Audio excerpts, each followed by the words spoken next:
ఎందుకంటే కూటం కాకపోతే రావటం కుదరదు. కూటం అయినందున మీ మధ్యకు రావటానికి, అందరినీ చూడటానికి ఒక అవకాశం దొరికింది. హల్లెలూయా. ప్రతి నెల 2వ సోమవారం నాడు agape gospel prayer temple ministries తరపున దైవ సేవకులం అందరం ఎవరో ఒక సేవకుని దగ్గర సంఘంలో కలుసుకుంటాము.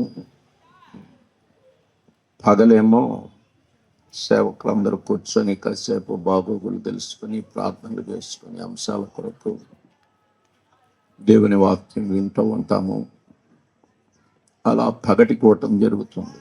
రాత్రి వచ్చేసరికి కొన్ని ఏమో ఇట్లా బహిరంగ కూటాలు, మరికొన్ని సంఘంలో కూటాలు జరుగుతూ ఉంటాయి. దాని మూలంగా ఒకవైపు సేవకులమైన మేము బలపరచబడతాము, అదే సమయంలో సంఘం స్థానిక ప్రజ బలపరచబడాలనే ఉద్దేశంతో ఈ కూటాన్ని ఏర్పాటు చేసుకుంటున్నాము. ఈ రీతిగా నెలకొక్కసారి కలుసుకునే ధన్యత మాకందరికీ దేవుడిచ్చాడు. దేవునికి మహిమ. నేను నిన్నటి దినమందు అటు వరంగల్ నుంచి ఒక 35 కిలోమీటర్ల దూరంలో గత రాత్రి పగలు వర్తమానం అందించవలసి ఉండింది. అందుమూలంగా ఈ పగలు రాలేకపోయాను. ఈ రాత్రి ఏదో ఒక రీతిగా మీతో కలిసి గడపాలని రావటం, స్నానం చేసి సిద్ధపడి రావటం జరిగింది. మిమ్మల్ని అందరినీ ఆహ్వానించిన పాస్టర్ రాజు గారికి నా ప్రత్యేకమైన వందనవచనం. వారి తల్లి గారు వరలక్ష్మి గారు, అలాగే దెబోరా గారు, ఆ తల్లి కన్నీరే ఆ బిడ్డని ఈరోజు సేవలు నిలవబెట్టింది. ఆమె కార్చిన కన్నీరు, చేసిన ప్రార్థన అది వృథాగా పోలా. ఎంతో ఉపవాసము, ఎంతో ప్రార్థన. తన బిడ్డ గొప్పవాడు కావాలి, దేవుని సేవకుడు అవ్వాలి. తన జీవితంలో సాతానుడు చాలా గందరగోళం, గలిబిలి పరిస్థితులు కలగజేశాడు. అట్లాంటి సమయాలలో ఆ తల్లి మానక ప్రభు పాదాలు పట్టుకుంది. సాతానుడు మధ్యలో కొంత లాక్కెళ్ళినప్పటికీ దావీదన్నట్లుగా తన గొర్రెపిల్లను ఒక టైంలో సింహం నోట కరుచుకొని తీసుకెళ్తుందట. అలా తీసుకెళ్తూ ఉండగా దావీదు వెంటబడి ఆ సింహం మీద పడి దాన్ని కొట్టి, దాన్ని చంపి, దాని నోట్లో నుంచి తన గొర్రెపిల్లను తిరిగి తెచ్చుకున్నాడు. మరొక సందర్భంలో ఎలుగుబంటిని కూడా అలాగే కొట్టి చంపాడు. అట్లా సాతానుడు నోట కరుచుకుని వెళ్ళిన తన బిడ్డను వదిలేయకుండా అలాగే వెంటబడి ప్రార్థన అనే ధూపం వేసుకుంటూ యుద్ధం చేస్తా తన బిడ్డను మరలా తిరిగి దేవునిలోకే కాదు, ఒక శక్తివంతమైన దైవ సేవకుడుగా నిలబెట్టుకోవాలనే తపనతో వెంటబడింది. దాని ఫలితమే ఈరోజు దేవుని సేవకుడుగా నిలబడ్డాడు. హల్లెలూయా, హల్లెలూయా. ఎక్కడైతే పడ్డామో అక్కడే లెగాలి. కొంతమంది వాంబే కాలనీలో పడి వైఎస్ఆర్ కాలనీలో లేస్తారు, మరికొంతమంది వైఎస్ఆర్ కాలనీలో పడి నేరుగా పోయి రాజీవ్ కాలనీలో పోయి లేస్తారు. పడేదో చోట, లేచేదో చోట. పడిన చోటే లేచి నిలబడటం గొప్పతనం. దేవునికి స్తోత్రం. అట్లా దేవుడు నిలవబెట్టుకున్నాడు. అందులోకై నేను దేవుని ఎంతగానో స్తుతిస్తూ ఉన్నాను. చాలా చక్కటి సందేశాన్ని పాస్టర్ ప్రసాద్ గారు, ముందెవరు మాట్లాడింది, లేడీ దానిలో బాగున్నావా? చాలా చక్కటి సందేశాలు ఇవ్వగలిగిన వాళ్ళు ఈరోజు ఇద్దరు మాట్లాడేశారు. మా దానియేలు సీనియర్ పాస్టర్. ఎందుకయ్యా మీ హంగామాలు చాలా ఆగండి, కూర్చోండి మర్యాదగా, ఏం అక్కర్లేదు, కూర్చోండి, ముందు కూర్చోండి. వాక్యం ఎందుకు పెట్టు, ఊరికే దేనికైనా పనులు. మా సీనియర్ పాస్టర్ ఫస్ట్ బ్యాచ్లో ఎంతైనా మొదట పుట్టిన బిడ్డే. ఆ బిడ్డకే ప్రాధాన్యత. తర్వాత 10 మంది పుట్టినా కూడా మొదటి ప్రేమ మొత్తం బిడ్డ మీద పడుతుంది. అందుకే మా ఫస్ట్ బ్యాచ్ వాళ్ళు, అంటే మిగిలిన వాళ్ళు ఇష్టం లేదని కాదు, మళ్ళీ గిరి అలుగుతాడేమో, వాళ్ళంతా మీది సెకండా థర్డ్, 4, 3వ బ్యాచ్. దానియల్ సెకండా, నువ్వు 2 కదా, నువ్వు సీనియరు. మాకంతా సీనియర్ పాస్టర్లు అనమాట.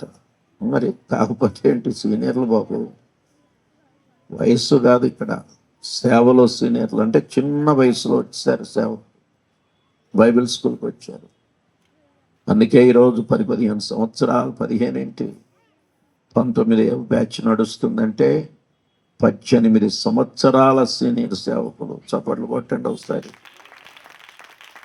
నాకు చాలా మంది సీనియర్ సేవకులు ఇచ్చారు. 15 దాటితే గొప్ప సీనియర్ అంటే మరి అంతేనా కదా. 15 ఇప్పుడు 2 సంవత్సరాలు అయినోడు రెవరెండ్ డాక్టర్ పెట్టుకొని తిరుగుతున్నారు. మాకు అట్లాంటివి లేవు. మేమందరం సామాన్యమైన కాపర్లం, పాస్టర్లం అంతే. వివిధ ప్రాంతాల నుంచి దైవ సేవకులు వచ్చారు ఇక్కడికి.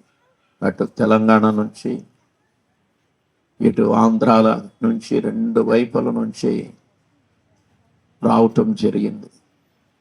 ఇది చాలా సంతోషము. మరొకసారి హెబ్రీ పత్రిక 11వ అధ్యాయం 10వ వచనము, చాలా చక్కటి వాక్యం ఇది. ఇట్లాంటి భాగాలన్నీ బోధించాలంటే కొద్ది రోజుల టైం పడుతుంది, ఒక పూటతో కుదరదు.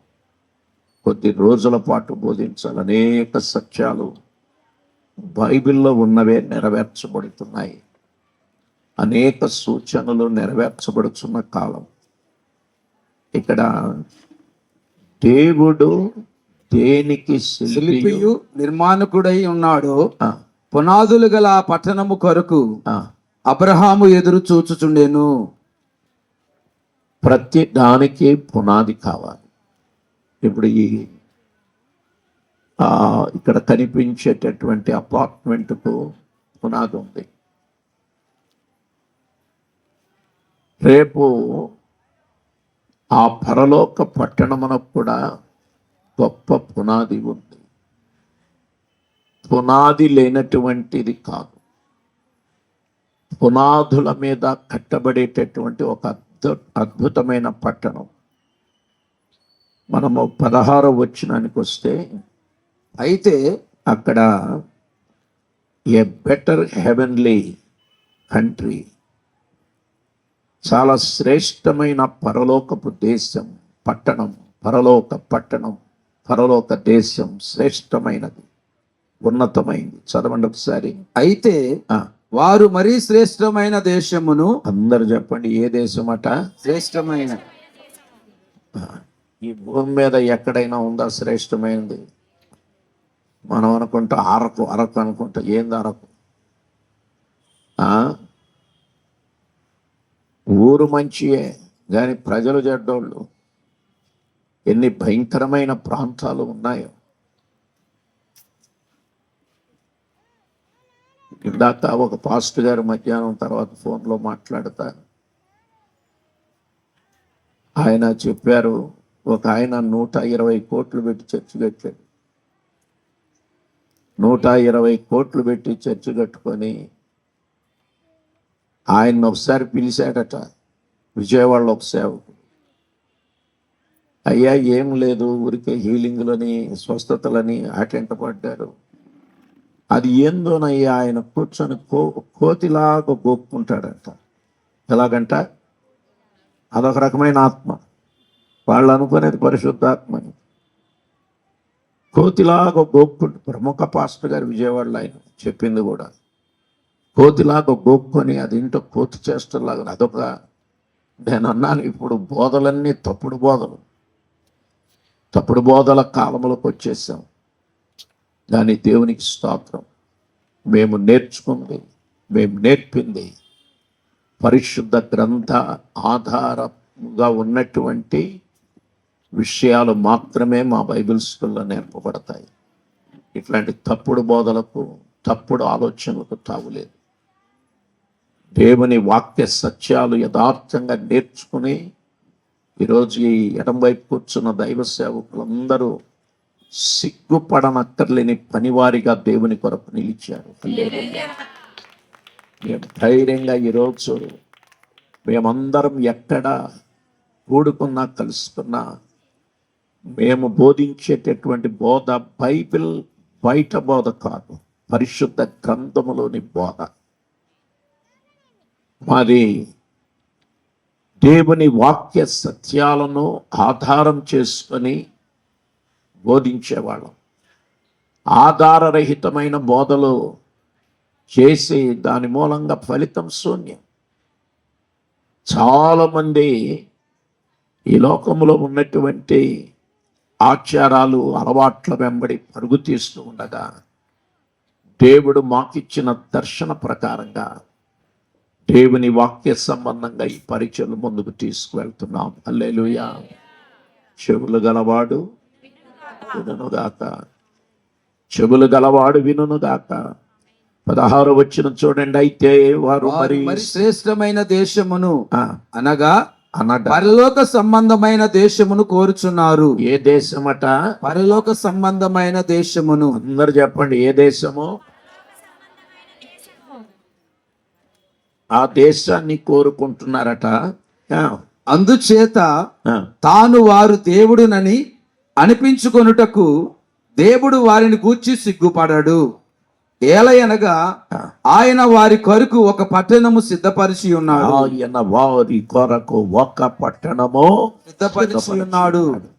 నిజంగా ఈరోజు శ్రేష్టమైన పట్టణాన్ని యేసుప్రభు ఒక్కడే ప్రపంచ చరిత్రలో ఇలా చెప్పాడు. ఆయన ఏమన్నాడంటే, నేను స్థలము సిద్ధపరచ వెళ్ళుచున్నాను.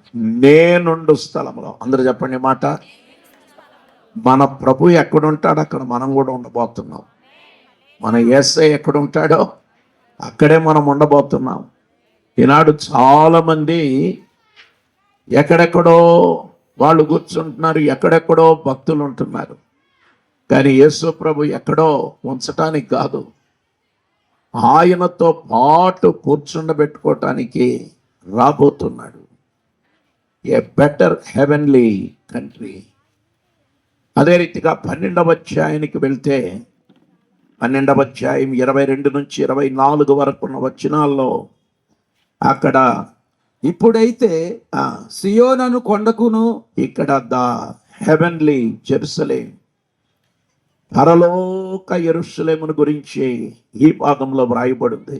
ఇప్పుడైతే సియోను కొండకును, జీవము గల దేవుని పట్టణమునకు అనగా పరలోకపు యెరూషలేమునకును, పరలోకపు యెరూషలేమునకును వేవేల కొలది దేవదూతల యొద్దకును, పరలోకమందు వ్రాయబడి ఉన్న శ్రేష్ఠుల సంగమునకును, శ్రేష్ఠులు కాదు జ్యేష్ఠుల సంగమునకును మరి మహోత్సవమునకును, వారి మహోత్సవమునకును. పవర్ పెంచాలి కళ్ళజోడుకు.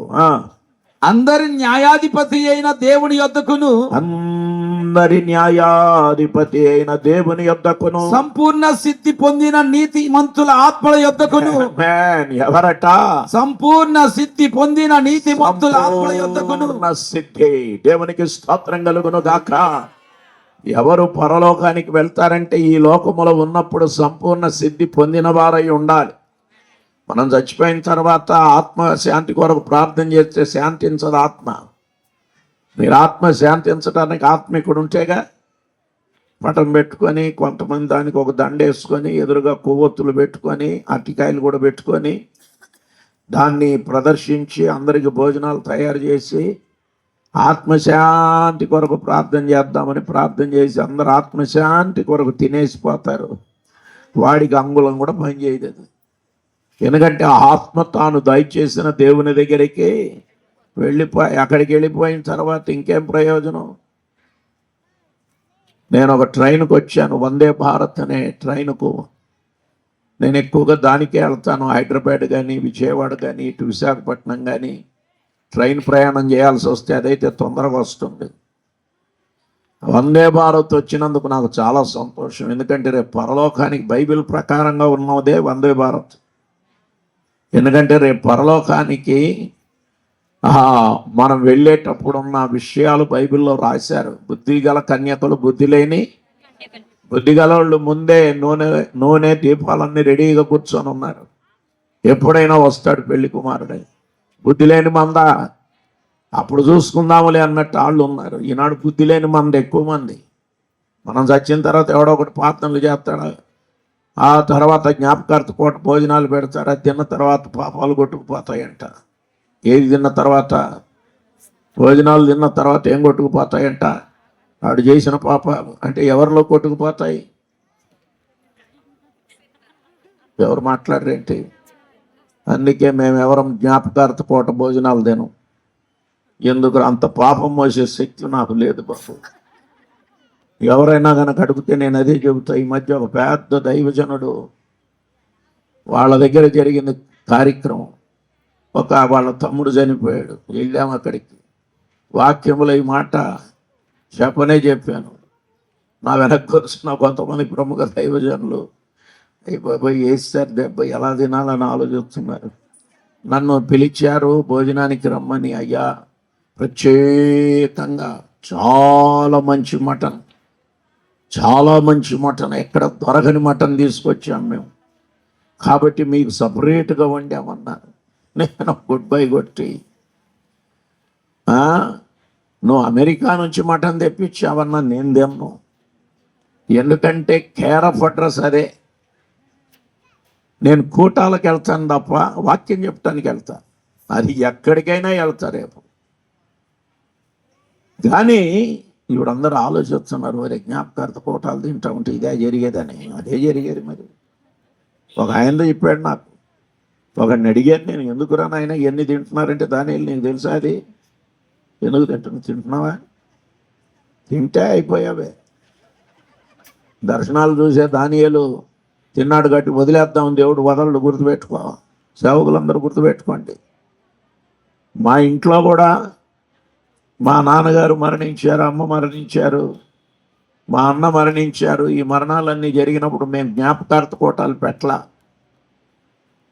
చాలామంది అడిగారు, పాస్టర్ పివి థామస్ గారు గొప్ప దైవజనుడు, ఏం జ్ఞాపకార్థాలు లేవు. కావాలంటే పెడతా కానీ భోజనం పెట్టనని చెప్పాను. ఏం పెట్టను? నో భోజనం. కూటం పెడతా కానీ ఏం పెట్టను? భోజనాలు. చివరికి అయ్యా భోజనాలు లేకపోయి, ఎందుకంటే మేము దాన్ని అంగీకరించం. దీంట్లో ఆధారం ఉండి, నేను ఇందాకే చెప్పాను, దీంట్లో ఆధారం ఉండాలి. ఎక్కడైనా జ్ఞాపకార్థ కూటాలకు భోజనాలు పెట్టారు అనేది ఉంటే కనుక పెళ్ళిళ్ళకు పెట్టిన ఆధారం ఉందా బైబిల్లో? మాట్లాడరేంటి మీరు అందరూ? ఉందా?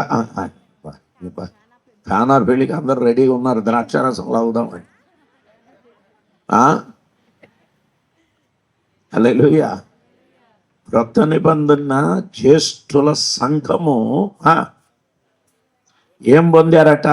సంపూర్ణ సిద్ధి పొందిన నీతిమంతుల ఆత్మల యొద్దకును క్రొత్త నిబంధనకు మధ్యవర్తి అయిన యేసునొద్దకును హేబేలు కంటే మరి శ్రేష్ఠ నిబంధనకు మధ్యవర్తి ఎవరు? యేసు.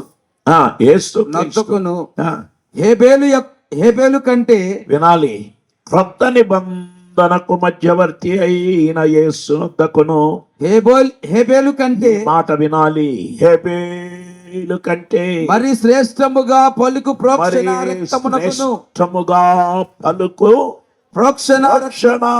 రక్తమునకు మీరు వచ్చి ఉన్నారు. చప్పట్లు గట్టిగా కొట్టండి దేవునికి స్తోత్రం. హేబేలు రక్తము ప్రతీకార వాంఛతో రగిలిపోయిన రక్తం. అన్యాయంగా తన అన్న చంపాడు కాబట్టి ప్రతీకార వాంఛతో రగిలిపోయిన రక్తం హేబేలు రక్తం. కానీ హేబేలు రక్తము కంటే మరి శ్రేష్టముగా పలుకు ప్రోక్షణ రక్తమే యేసు ప్రభు రక్తం. యేసు క్రీస్తు ఆయనకున్న విశిష్టత, ప్రత్యేకత, ఆయన రక్తమునకున్న ప్రత్యేకత ప్రపంచములో ఎవరికి దేనికి లేదన్నమాట. హల్లెలూయా. హల్లెలూయా. అట్లాంటి రక్తమునకు మీరు కొత్త ప్రోక్షణ రక్తమునకును మీరు వచ్చి ఉన్నారు.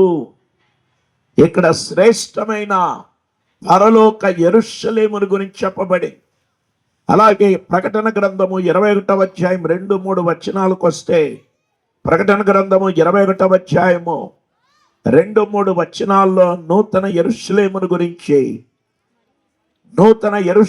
గురించి వ్రాయబడి ఉంది. చూడండి. అప్పుడు ఇదిగో దేవుని నివాసము మనుషులతో కూడా ఉన్నది. 2-3 వచనాలు 21. నేను నూతనమైన యెరూషలేము అను ఆ పరిశుద్ధ పట్టణము తన భర్త కొరకు అలంకరింపబడిన పెండ్లి కుమార్తె వలె సిద్ధపడి పరలోకమందున్న దేవుని యొద్ద నుండి దిగి వచ్చుడు చూచి తిని. అప్పుడు ఇదిగో దేవుని నివాసము మనుషులతో కూడా ఉన్నది.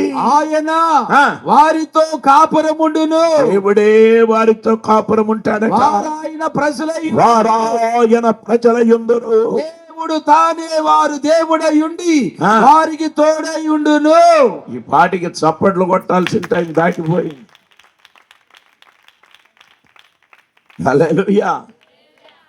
మేం సేవించేది మమ్మల్ని వదిలిపెట్టే దేవుణ్ణి కాదు, మాకు దూరంగా ఉండే దేవుణ్ణి కాదు. మేం సేవించేది ఎల్లప్పుడూ మాతోనే ఉండే దేవుడు. ఎక్కడికి పోయినా ప్రపంచంలో మాతో ఉంటాడు ఆయన. హల్లెలూయా.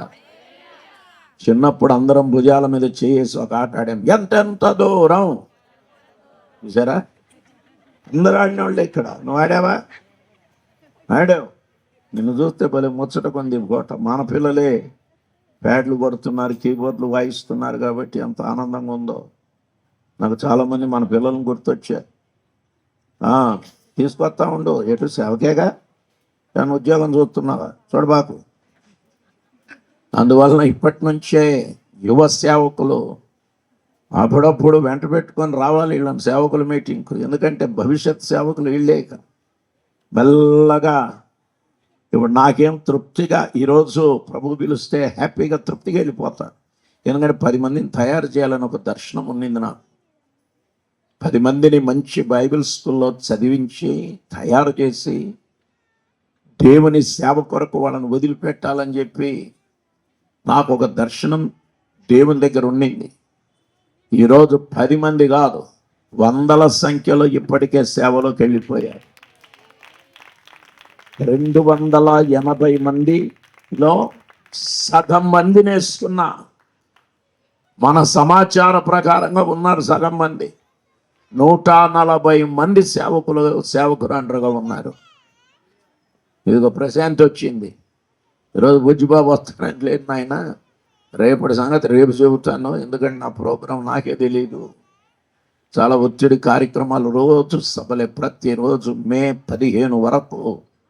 ఇందాక ఒక పాస్టర్ పేరు చెప్పని దీని దగ్గరలోనే ఉంటాడు.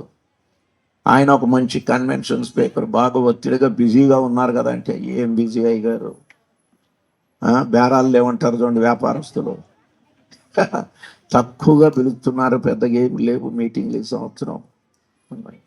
నేను కామ్గా పాపం నాకు ఫుల్లు ఉన్నాయంటే బాధపడతాడని ఏం చేద్దామండి అన్నాను.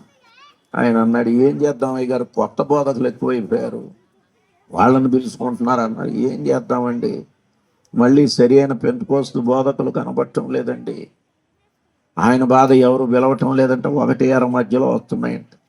మాకేమో రోజు ఫోన్లు వస్తూనే ఉంటాయి. నిన్న ఎవడో ఫోన్ చేసి, అయ్యా నేను ఇక్తూస్లో మీ స్టూడెంట్ను, నాకు 4న మే ప్రోగ్రాం కావాలన్నాడు. ఆయన 4 మే నేను హైదరాబాదు రామంతపూర్లో 300 మంది పాస్టర్స్ సెమినార్లో వర్తమానం అందించాలి. 3 రాత్రికి ఆదివారం రాత్రికి వేరే సంఘం యానివర్సరీకి వెళ్ళాలి. కాబట్టి 4 రాత్రికి నీ దగ్గరికి రావటం కుదరదురా బాబు. అట్లా చెప్తున్నాను. ఎంతోమంది ఫోన్ చేస్తూనే ఉంటారు. కారణం ఏంటంటే మేము సత్యవాక్యాన్ని బోధించేవాళ్ళం. విరామం లేకుండా సేవ చేయాలని ఒక దర్శనంతో సేవ కొరకు వచ్చిందండి. అందుకే ఆరోగ్యం ఎలాగున్నప్పటికీ సరే ఒంట్లో ఎన్నో తేడాలు ఉన్నప్పటికీ సరే దేవుని సేవ తర్వాతే ఏదైనా, డాక్టర్ అయినా హాస్పిటల్ అయినా ఏదైనా దేవుని సేవ తర్వాతే. ఎందుకంటే చచ్చే వరకు సేవ చెయ్యాలి. దేవునికి స్తోత్రం. చివరిగా ఫిలిప్పీ పత్రిక 3వ అధ్యాయం 20వ వచనాన్ని చదువుకొని ముగించుకుందాం. ఫిలిప్పీ పత్రిక 3వ అధ్యాయము 20వ వచనాన్ని చదువుకొని మనం ముగించుకుందాం. మన పౌరస్థితి పరలోకమందున్నది. అందరు చెప్పండి. మన పౌరస్థితి పరలోకమందున్నది, అక్కడ నుండి ప్రభు అయిన యేసుక్రీస్తు అనే రక్షకుని నిమిత్తము. పరలోకము నుండి మన పౌరస్థితి అక్కడ, మనం ఇక్కడ ఉండే స్థితి ఇక్కడ భారతీయులం. కానీ ఒకరోజు మన అస్సలైన మన ప్రాంతం ఎక్కడంటే పరలోకం. మన దేశానికి మనం వెళ్తాం. యుగ యుగములో అక్కడే ఉండబోతున్నాం. మన పౌరస్థితి పరలోకమందున్నది, అక్కడ నుండి ప్రభువైన యేసుక్రీస్తు అను రక్షకుని నిమిత్తము కనిపెట్టుకొని ఉన్నాము. పునాదులు గల పట్టణం కొరకు ఏం చేస్తున్నాం మనము? అబ్రహాము కనిపెట్టాడు, మనం కూడా కనిపెట్టాలి. చివరిగా నేస్తమా, ఈ రాత్రి ఒక్కసారి యోచించండి. శ్రేష్టమైన పరలోక రాజ్యమునకు వారసులు కావాలి మీరు. అదే ఈ రాత్రి దైవ సేవకుల ద్వారా దేవుడిచ్చే పిలుపు. ఈ లోకవాసము కొంతకాలం మాత్రమే. ఒకరోజు ఈ భూమిని మనందరం వదిలిపెట్టాలి. ఈ వాక్యం చెప్పి నేను వదిలిపెట్టాలి, అలాగే ఈ వాక్యం వినే మీరు వదిలిపెట్టాలి. కానీ మనం భూమి మీద నుంచి శాశ్వతంగా నిష్క్రమించక ముందే, జీవిత ముగింపు లోపుగానే మన గమ్యం ఎక్కడో నిర్ణయించుకొని మరణించాలి. అందుకే మేమెవరైనా చచ్చిపోతే పెద్ద ఏడవలసిన అవసరం ఏం లేదు. ఎడిపోయాడు దేవుడు, ఎడిపోయాడు అంటుంది వెనకటికి ఒక ఆవిడకి. ఎడిపోయాడు, ఆయనకు తెలుసు ఎడిపోయాడు, మాకు తెలుసు ఎడిపోయాడు. వాళ్ళ సింగనగర్ నుంచి ఒక పాస్టర్ వచ్చిన సింగనాథం అన్నాడు కదా, పరలోక పరదేశంలోకి పోయాడంట. 24 గంటలు తాగుబోతాడు. భార్యను 3 ఆడపిల్లలను ఫుట్బాల్ ఆడేవాడు. ఈ సింగనగర్ ఆయన అంటున్నాడు పరలోక పరదేశంలో పోయాడని. ఫైనల్ మెసేజ్ నాది కాబట్టి, ఒకడు శరీరములో ఉన్నప్పుడు చేసినవి మంచివైనను చెడ్డవైనను సరే దానికి తగ్గట్టుగా క్రీస్తు న్యాయపీఠము ఎదుట నిలబడాలి. వాని క్రియల చొప్పున వాడు ఎక్కడికి వెళ్ళాలి అనేది నిర్ణయించేది భగవంతుడు. మనకు మీరు బతికుండగానే ఆల్రెడీ వాక్య ఆధారాలతో మీరు ఎక్కడికి వెళ్తారో నిర్ణయించవచ్చు. ఎవరు చెప్పనక్కర్లా. బైబిల్ ప్రకారంగా వాక్యానుసారంగా జీవితం నీలో ఉంటే నీ గమ్యం ఎక్కడికో చెప్పవచ్చు. కానీ ఇప్పటి వరకు నీ గమ్యమును గురించినటువంటి ఒక నిర్ధారణ చేసుకోకుండా ఉంటే ఇదే మిక్కిలి అనుకూలమైన సమయము. మీరు పరలోకపు పౌరులుగా మార్చబడాలి. మన పౌరస్థితి పరలోకమందున్నదని ఈ నిలబడిన నేను, ఇక్కడ కూర్చున్న అభిషక్తులు, ఇక్కడ కూర్చున్న పలువురు దేవుని బిడ్డలు ధీమాగా మాట చెప్పగలరు. మేము మా సిటిజన్షిప్ ఎక్కడంటే మాది హెవెన్లీ సిటిజన్షిప్, పరలోక పౌరత్వం అన్నమాట. మేము ఆ స్థలం కొరకు ఎదురు చూస్తున్నాం. ఆ స్థలం పునాదులు గల పట్టణం. అందరూ చెప్పండి. అందరం లేచి నిలబడదాం. సేవకులందరూ వచ్చి, దైవ సేవకులు వేగంగా పరిగెత్తండి. ముసలాళ్ళలాగా నడవకండి, పరిగెత్తాలి. పరిగెత్తే సేవకుడు, ఏమయ్యా ప్రభు కుమార్, కట్టి పుల్ల అంత ఉన్నావు, నీకు మళ్ళీ చూస్తున్నావు నా మొహం. పరిగెత్తాలి, పరిగెత్తాలి. ప్రశాంత్ ఎక్కడ? యేసు రాజుగా వచ్చుచున్నాడు. అగాపి వాళ్ళందరూ ఈరోజు మీరందరూ పుస్తకాలు పెట్టుకొని రావాలి. శాంతి గీతాలు అందరి కొరకు తెచ్చాను. ఫ్రీ కాదు, 250 రూపాయలు. ఫ్రీగా ఇస్తాడేమో అయ్యగారు అనుకునేది. నేను డబ్బు కట్టి వచ్చేసాను, వచ్చే నెల ఇద్దాం. పాటల పుస్తకాలు ఈ మొబైల్స్ మాత్రం కాదు, ఆ పెద్ద పుస్తకం పట్టుకొని తిరగాలి మనమంతా. ఈ కొత్త పాటలన్నీ ఆపండి అయ్యా బాబు. అర్థవంతమైన ఆ పాత పాటలు ఇట్లాంటివన్నీ లాగండి బయటికి. అప్పుడు అందరూ చప్పట్లు పాడతారు, ఏది పాడతా. మనవి వచ్చినవి పాడుకున్నాం అనుకో, వాళ్ళు ఏం చేస్తారంటే ఆమెలే అనుకుంటారు. బాగా చప్పట్లు కొట్టి సేవకులందరూ దేవుని స్తుతించి ఆరాధించి దేని గిరిపాస్టర్ గారు వాసు గారు రండి. యేసు రాజుగా వచ్చుచున్నాడు, లోకమంతా తెలుసుకుంటారు.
పరిస్థితుల్లో ప్రభుత్వాలు ఉంటుంది.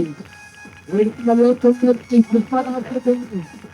ఈ పురాణ సమయంలో వస్తుంది.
Oh, rabalabas, shandarabalabos.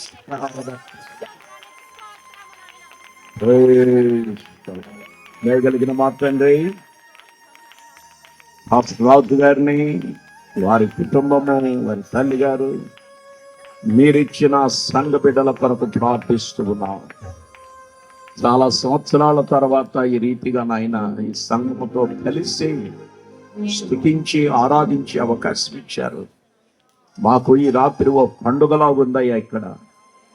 ఎందుకంటే మేమందరము నిన్ను ఆరాధించే కృపను దయచేశారు.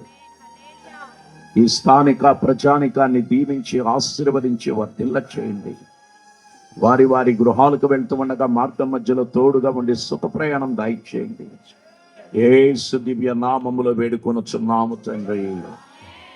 మన పరమ తండ్రి అయిన దేవుని ప్రేమ, కుమారుడైన క్రీస్తు యేసు కృప, ఆదరణ కలిగించే పరిశుద్ధాత్మ దేవుని దివ్యమైన సాన్నిధ్యం ఇప్పుడు వచ్చిన మనకును, భూమిపై ఉన్న సకల ప్రజలకు తోడయుండును గాక. హల్లెలూయా. అందరికీ వందనాలు.